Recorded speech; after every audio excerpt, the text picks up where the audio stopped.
تمام نبیوں سے وعدہ لیا کہ بھائی حضور دنیا میں تشریف لائیں گے، تم اس کی مدد کرنا۔ اچھا، اب جب سب چلے گئے اس دنیا سے اپنی ڈیوٹی نبھا کے، آخر میں حضور تشریف لائے، اب وہ مدد کیا ہے؟ پھر ظاہری مدد تو نہیں ہو سکتی کیونکہ وہ تو چلے گئے، باطنی مدد کیا ہے؟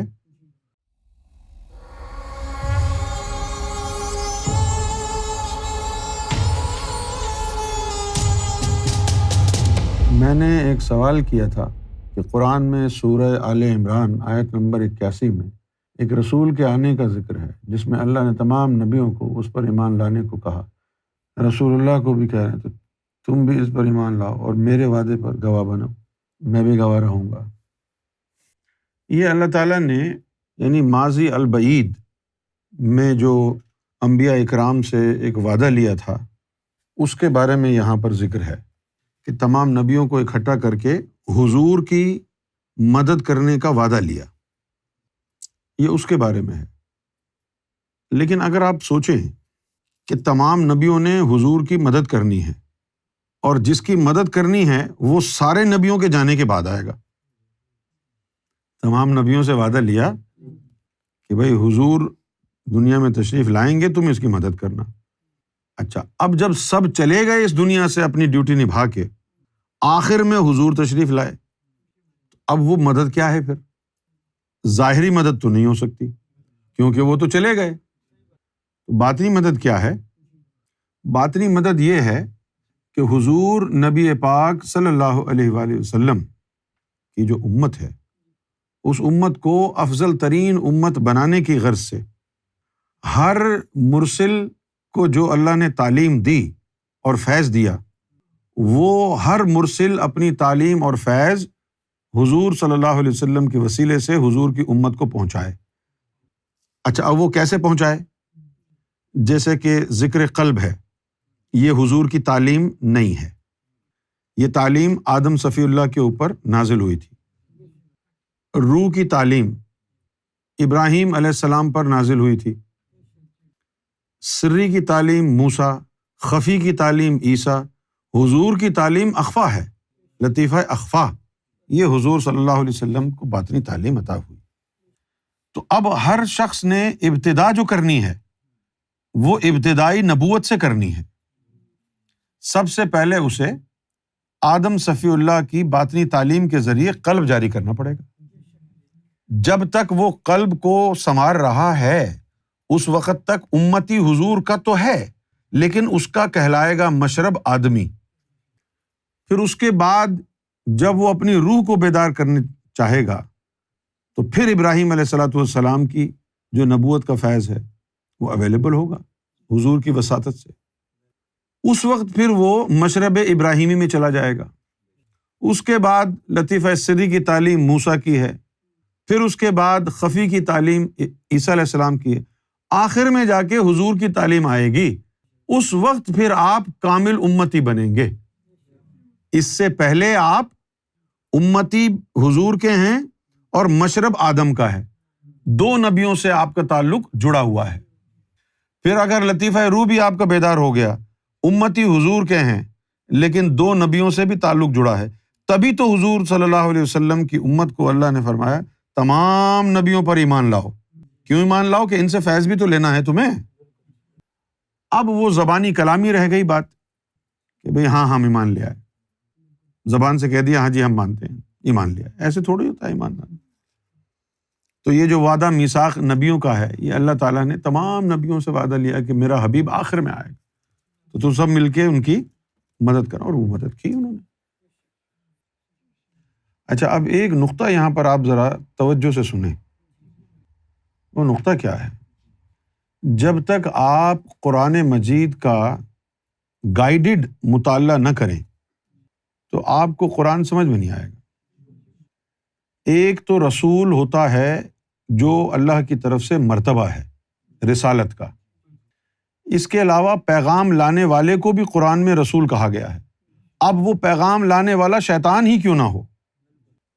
جس طرح میں نے جب پہلی دفعہ قرآن میں فرعون کے لیے پڑھا کہ فرعون رسول ہے، پریشان ہو گیا کہ یہ کیا بات ہوئی، فرعون کیسے رسول ہو گیا؟ تحقیق کرنے کے بعد پتہ چلا کہ یہاں پر لفظ رسول پیغام رساں کے لیے ہے، پیغام لانے والے کے لیے ہے۔ تو ایسا نہیں ہے کہ کسی نبی نے یا کسی رسول نے اب آنا ہے۔ حضور صلی اللہ علیہ وسلم کا فرمان ہے کہ انا خاتم النبیین لا نبی بعدی، میں آخری نبی ہوں، میرے بعد کوئی نبی نہیں آئے گا۔ تو نبوت اور رسالت تو ختم ہو چکی ہے۔ تو اب اگر قرآن مجید میں کہیں لفظ رسول آیا ہے تو وہ اس سے مراد یہ نہیں ہے کہ کوئی یعنی مرتبے والا رسول کوئی آئے گا۔ جس طرح ہم فارسی اور اردو میں بولتے ہیں پیغمبر، پیغمبر کا مطلب کیا ہوتا ہے؟ پیغام لانے والا۔ پیغمبر بھی بولتے ہیں، پیغام بر بھی بولتے ہیں، دونوں بولتے ہیں۔ اچھا، اور پیغام کا لفظ عام بھی استعمال کرتے ہیں کہ بھائی تمہارے لیے کوئی پیغام آیا ہے۔ پیغام کا مطلب کیا ہوتا ہے؟ میسج۔ اچھا، اب آ گئی بات رسالت کی۔ اردو میں رسالت کہتے ہیں، اور عربی زبان میں جو آخر کا تے ہوتا ہے وہ پروناؤنس نہیں ہوتا، لکھا وہ بھی رسالت ہی ہے، تو اس کو پروناؤنس نہیں کرتے تو اس کو پڑھتے ہیں رسالہ۔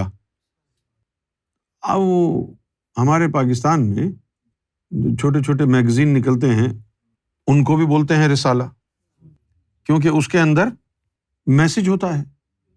پھر اگر کہیں سے کوئی پیغام آئے تو اس کو مراسلہ کہتے ہیں۔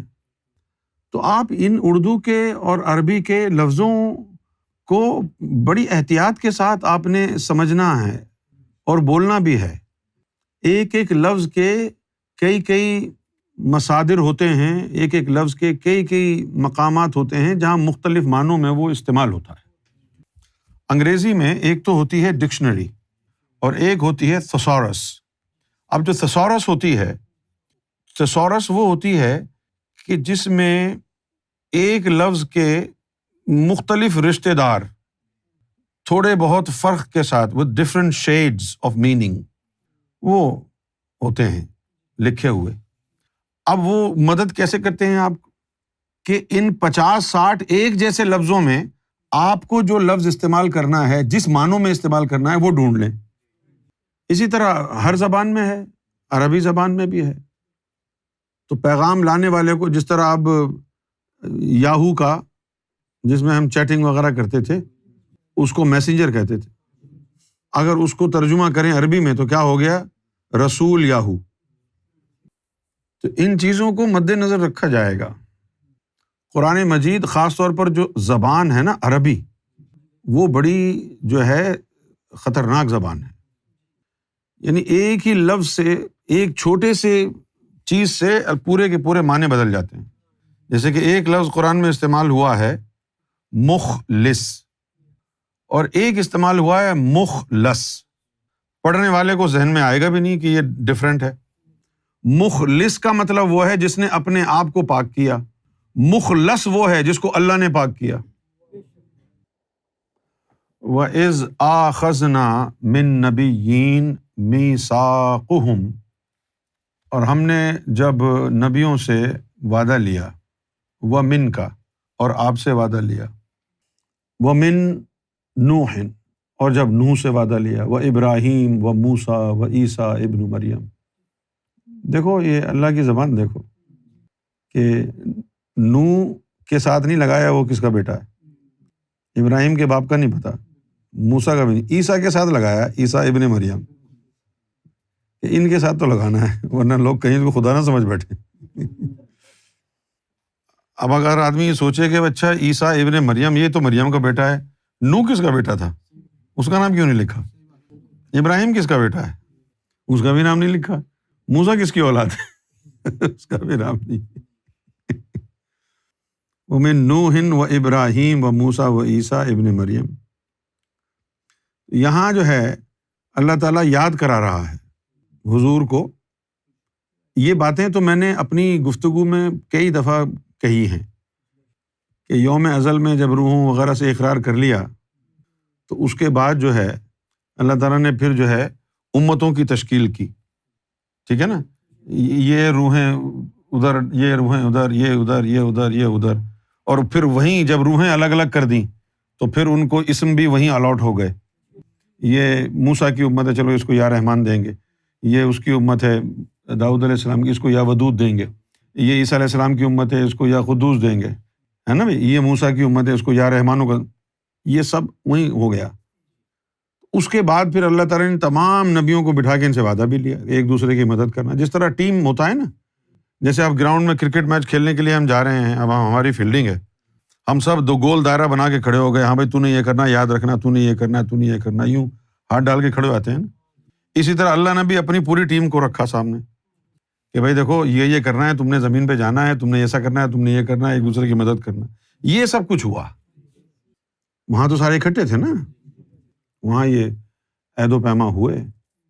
اب اگر آپ یہ سمجھیں کہ بھائی کسی اور رسول کے لیے تیاری کی جا رہی ہے تو ایسا نہیں ہے. یہ باتیں، یہ جو عہد کی باتیں ہیں، میثاق کی باتیں ہیں، یہ وہاں ہوئی ہیں عالم ارواح میں، یہاں کی نہیں ہیں یہ باتیں.